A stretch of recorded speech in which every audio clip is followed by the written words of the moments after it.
Assalamualaikum warahmatullahi wabarakatuh. Perkenalkan, nama saya Fatimah Mutiara Asyara, nomor absen 16 dari kelas 10 IPS 1. Di sini saya akan menjelaskan tentang materi pemetaan, penghindaran jauh, dan sistem informasi geografi atau SIG.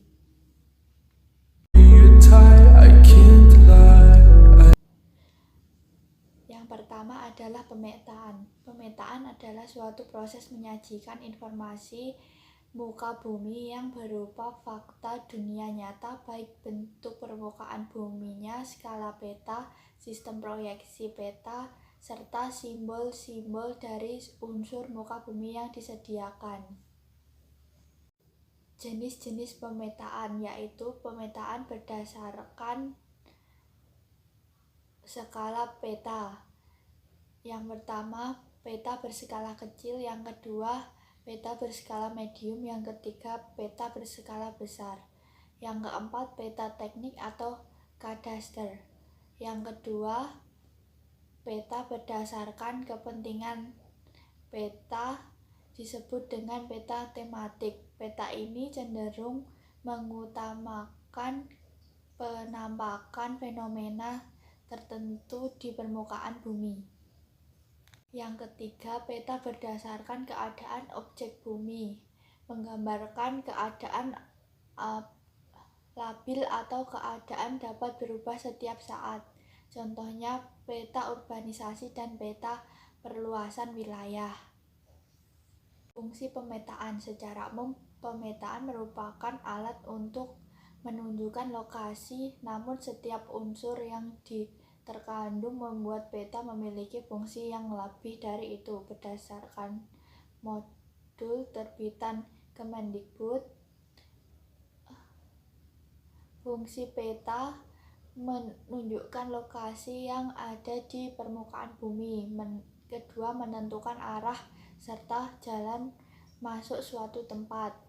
Ketiga, gejala yang terjadi di permukaan bumi. Yang keempat, menyajikan persebaran sifat-sifat alami, laut, gunung, danau, dan sebagainya.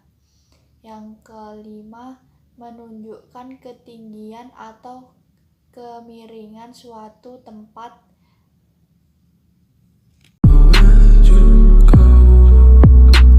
Kedua, penginderaan jauh. Penginderaan jauh atau indraja atau remote sensing adalah seni dan ilmu untuk mendapatkan informasi tentang objek, area, atau fenomena melalui analisis terhadap data yang diperoleh dengan menggunakan alat yang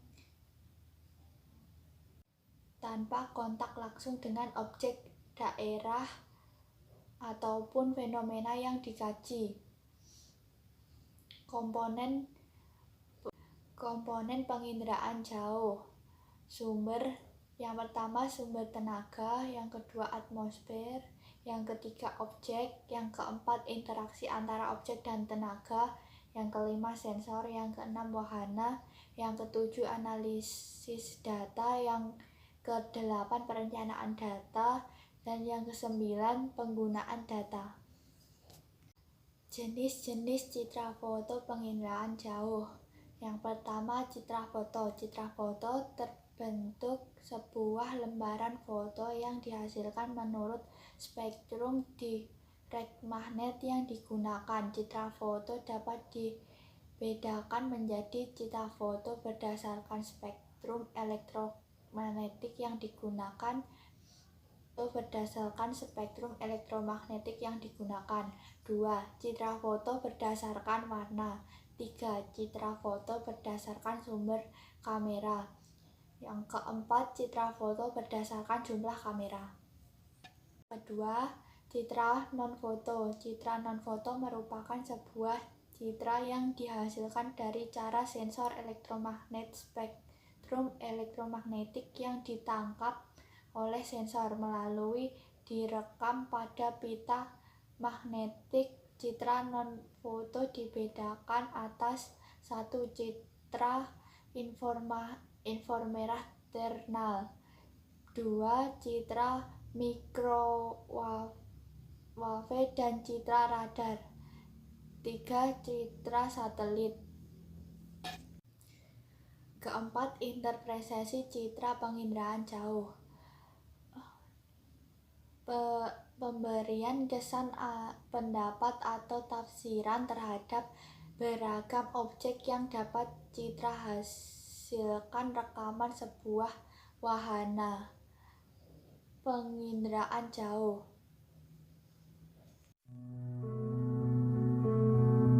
Tiga, sistem informasi geografi.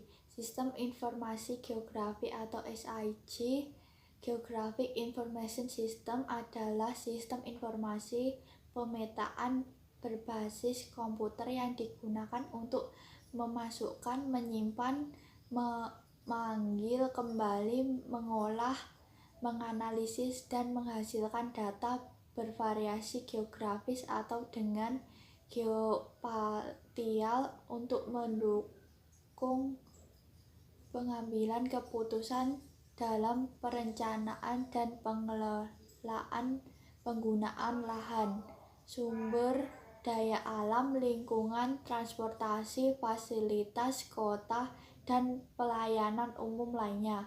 Teknologi sistem informasi geografis juga dapat digunakan untuk menginvestigasi pengelolaan sumber daya, perencanaan bangunan, kartografi, dan perencanaan rute. Hasil akhir dari proses SIG diwujudkan dalam peta atau grafik. Peta sangatlah efektif untuk menyimpan, memvisualisasikan, dan memberikan informasi geografis. Subsistem dan komponen sistem informasi geografis. Subsistem yang dimiliki oleh SIG yaitu data input, data output, data manajemen, dan data manipulasi dan analisis. Pemanfaatan sistem geografis atau SIG dapat digunakan dalam berbagai bidang, diantaranya bidang perencanaan ruang, sumber daya alam, kependudukan, pariwisata, pertahanan, kelautan, pendidikan, telekomunikasi, kesehatan, transportasi, militer.